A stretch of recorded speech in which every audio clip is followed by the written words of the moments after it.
Okay, alongside all the language things that are here is the processing of language. And if we want to know what one of the major theories of dyslexia is, it is that the core deficit of dyslexics is that they lack this ability to break words up into little bits. Now this is something that happens developmentally as children go through those early years, and which you will probably be experiencing with these young children, because the first breakdown in words comes at syllable level. In fact, this is such an easy thing to do that if you are listening to a foreign language, you're much more aware of syllable division than you are of word boundaries, because you don't know how many syllables are in the word, so it's easier to break down the syllables and count the syllables than to count the words, because the words may have one syllable or more. So Mumbai, India, and so on. Then the next stage that they feel happens developmentally is between the beginning of the word, which in the literature is called the onset. That's the part of the word that comes before the first vowel. Now this is at syllable level.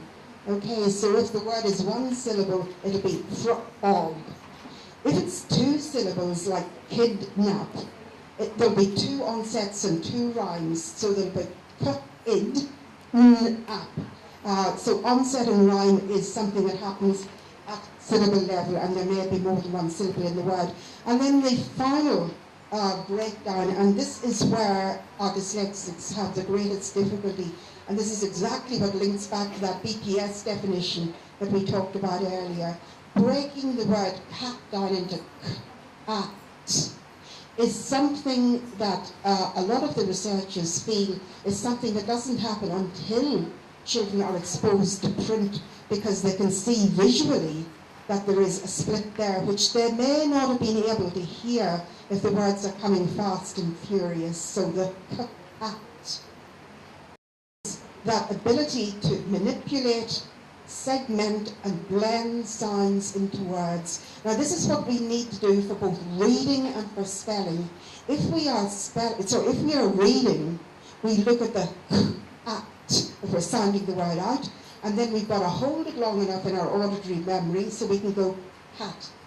If we go k-at and say at, the first bit has dropped off the tape before we've been able to blend it together. So blending problems are ones that we see in reading. Segmenting problems are ones that we tend to see in spelling. So if you hear cat, you've then got to break it down and go k, and then remember how we spell that k. In this instance, it's a C and not a K, and so on through the rest of the word. So that segmenting and blending sounds are typically the kinds of tests that we see in early screeners and early assessments. And this is something you can do yourselves, not just with real words, but with nonsense words. You don't need to go and buy batteries of tests to do this kind of just exploring.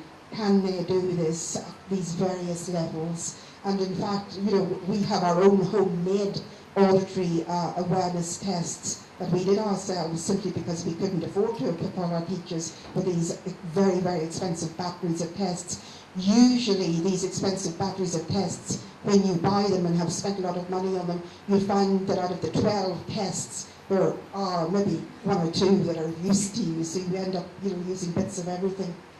Sometimes we get asked, there seems to be an awful lot of dyslexia in England. Why is there so much dyslexia in England? But actually, there's the same amount of dyslexia everywhere.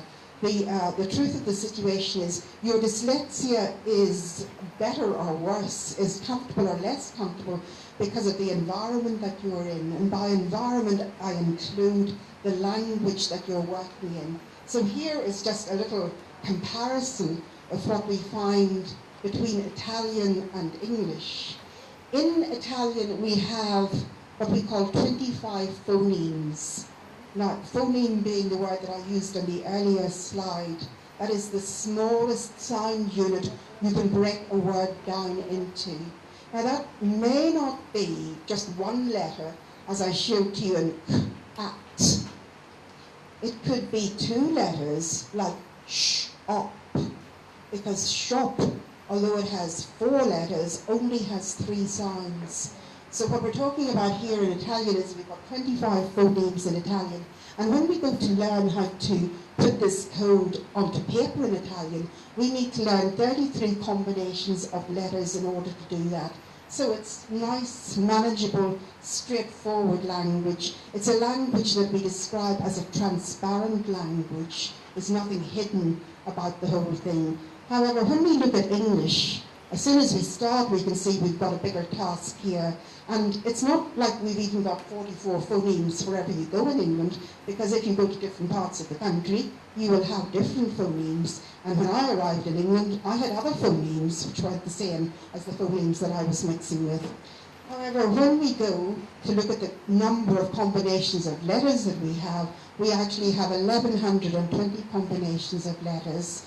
So, for me, my question is not, well, these children have psychiatric problems that they can't learn to read.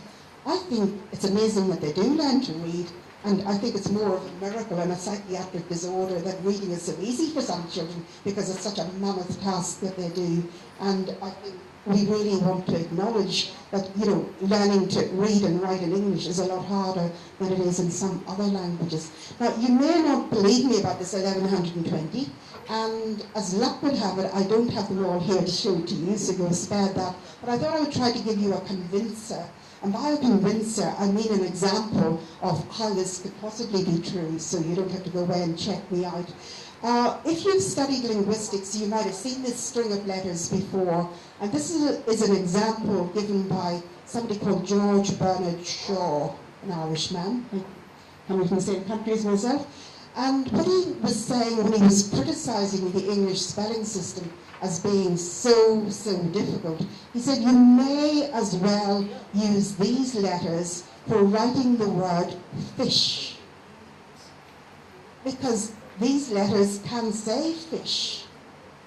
Now you might wonder how that is the case, and it's the case that if you look at GH, and if you think of words like cough and rough, we spell them with a GH at the end. So if that's the way you're learning to spell, you need to know that a possible way of spelling is writing a sh sound in hundreds of words like station, interrogation, examination, and so on. So again, TI is another way we've got to learn in order to capture that sh sound for writing it down. Okay, do I need to show you the other 1,117 things? No, I don't.